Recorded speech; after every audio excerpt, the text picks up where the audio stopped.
23 декабрда ошол дүйнөлүк уюмдун маалыматы боюнча Бишкек абасы булганган шаарлардын ичинен 3-орун, ал эми 24 декабрда өтө опурталдуу деп 1-орунга чыккан экен. Маалымат ушул расмий сайтынан алынып атат. World Air Quality уюмунун. Ал жерде 24 декабрдагы маалыматты алсак 19:00 карата 458-ди. Ал эми Бишкектин айрым бөлүктөрүндө индекс өтө кооптуу чекке 600-760ка чейин жеткен деп көрсөтүп тур да. Чыныгы абал кандай? Себеби дегенде буга чейин сиз өзүңүз дагы ушул дүйнөлүк уюмдун баягы жабдыктары же түшүнүктүү болуш үчүн айталы, датчиктери туура эмес маалыматтарды, туура эмес цифрларды берип атат деп айттыңыз эле. Өзүңүздүн оозуңуздан угалычы, абал чыныгы картина кандай болуп атат? Рахмат, Расул мырза, рахмат. Ошо эфирге чакырганыңыздарга чоң ыраазычылык билдиребиз. Бүгүнкү күндө ошо элде дагы коомчулукта абдан чоң талкуу болуп атат бул бүгүнкү күндөгү абал боюнча, датчиктер боюнча. Жаратылыш ресурстары, экология жана техникалык көзөмөл министрлиги тарабынан декабрь айынын башы менен бүгүнкү күнгө чейин байкоолор жүргүзүлүп атат. Мониторинг деп коебуз. Ушул өлчөө приборлор, абанын сапатын өлчөө приборлорго мониторинг жүргүзүлүп, бул комиссиялык түрдө жүргүзүлдү.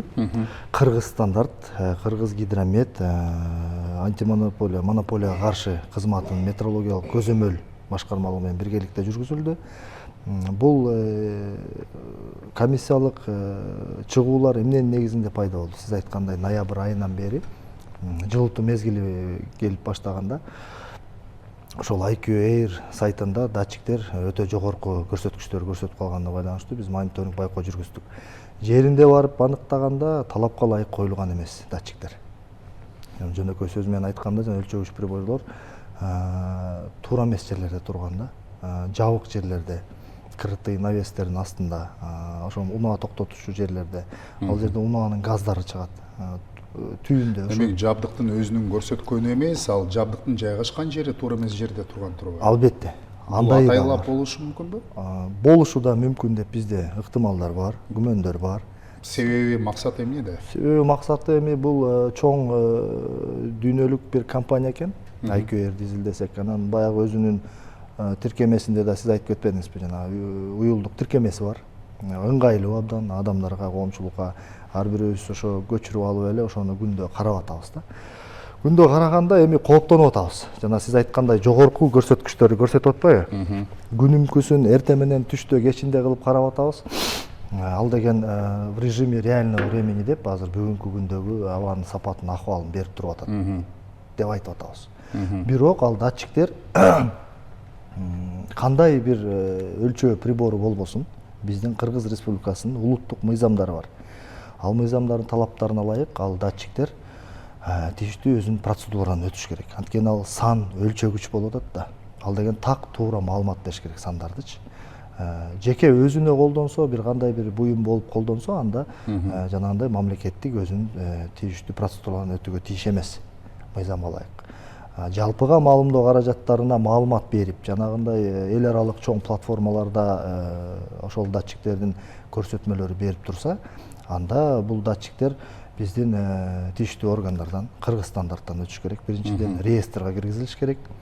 Реестрге киргизилгенден жыл сайын поверка деген процедура бар. Аны текшерүү, ошо датчик туура иштеп атабы. Калибровка деген бар. Ага чейин алгач ушу бажыдан кирип келатканда сертификациялары, декларациялар талап кылынат. Ошонун баары процедураны өткөндөн кийин гана жалпыга маалымдоого укуктуу болот да, реестрге киргизип. Анан былтыр демек бул реестрге катталган эмес. Бул IQ-дин көбөсө датчиктери бүгүнкү күндө расмий маалыматка ылайык Кыргыз стандартка биз сурамгат жибергенбиз, запрос кылганда расмий түрдө жооп келди, реестрде жок. IQ-дин бир да датчиги реестрде катталган. Демек бул көмүскө келип аткан турбайбы? Андай дагы маселе болушу мүмкүн. Бүгүнкү күндө ошо аныкталып атат тийиштүү органдар тарабынан.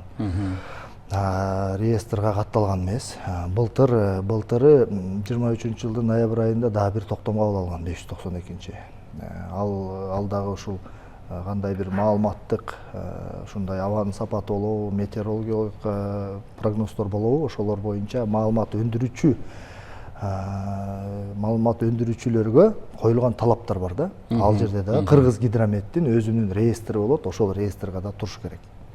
Андай талаптар биздин өзүбүздүн улуттук ушул мыйзамдарда, жоболордо көрсөтүлгөн. Ошол эч бир талаптар аткарылбастан бүгүнкү күндө ошондой датчиктер туруп атыптыр. Аны биз комиссиялык түрдө аныктадык. Акыркы ошо комиссиялык чыгуулардын негизинде 7 датчик демонтаждалган. Ошондой документтери жок, ошондой эмелер түшүндүрүү иштери жүргүзүлдү. Ушундай мыйзам талаптар түшүндүрүлдү. Ошол себептен 7 датчик алынып, анан сиз айткандай мына кечээ мурда күнү кайра топко кирдик дебедиңизби? Биринчилердин арасында, ири шаарлардын арасында кирип калганын себеби ошол эле IQR сайтта азыр карасаңыздар участники деген жер бар, катышуучулар. Ал жерде сайт өзү англис тилинде болгондуктан котормо бергенде ошол жакта катышуучулар деп турат, участники. Аны мындайча айтканда баягы ошол датчиктердин ээлери. Датчиктердин ээлери көрсөтүлүп турат. Кыргыз Гидрометтин бүгүнкү күндө азыр калп айтпасам бир 7 датчик деп турат да, жаңылбасам. Тиги интерактивдүү картасына сиз карап отурасыз, ошол жакта кирип карасаңыз 20дан ашуун көрсөтүп турат. Бул эмнени демекчимин? Сайт өзү да туура эмес иштеп атат да. Жада калса датчиктердин өзү эмес, сайттын өзү да